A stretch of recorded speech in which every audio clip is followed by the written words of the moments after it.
Jiribam District ki Leingangpokpi Khul dagi lanjena-ruraba khunja sing houjik Fibam Khara Farakpadagi Masha Mashagi Yumda Hanjinba Hounare haukiba June 3 ta Fibam Sarat ki leikidaba thodok adugi matungdagi haurakiba kanglup ki irang asina maram oiduna Yumnak humpumanga rom taba Leingangpokpi Khul da leiba khunja singna relief camp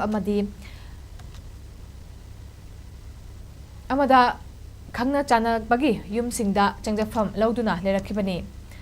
houjik state amadi central forces ki akan section thorang kaya khul aduda paikhatlakpadagi tapna khunja sing Masha Mashagi Yumda Hanjinba Hounare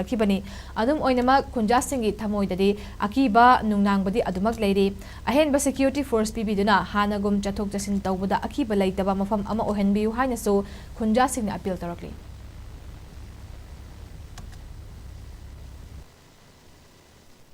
houjik kitang irang ne Farakpadagi security force na commando dagi ARB CRP pumnamak khaga mafam sida leibibadagi koi hale leire hoji angang ga school kare amam chatan thabai ngang khaga di chatpa hore do nungdi nungai te lambi se ki mafam je koina mayai siga maitai tang leire sona su kuki mata leibani na kuki lala chapani na aduna akoina haijaning badi kitang mafam sida security force hen ba pibiraga chatpa khotpa da angang sing school chatok sin da khudong chabai tang di hen na helaning haidi akoi ju jawai ba gai dun chapa changang thin ba se ki ba khara nungai te asite haijaning akoi khunjagi oinadi hoji ayambadi loi halaknare khara budi leiri khara leiri se moise angang chenba khara adegi ahan ason ana andedi lairik tamba khotpa yawba angang sing adu akoi lambi se kitang saphai haiba watani adu chathok jasin de akoi khudong jadabnina moi adumai tawraga leiri kemda kharadi outpost ta leiba commando sing ju ayuki sandawairam pung 5-6 se asisu dum akoi lekai dra patrolling chale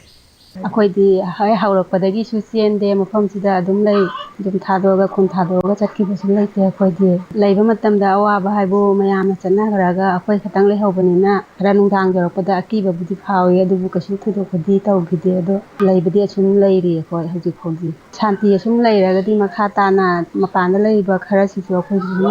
yaringai di puslakna bahonani do mayamna su mateng pangbiwana mayamda ajeri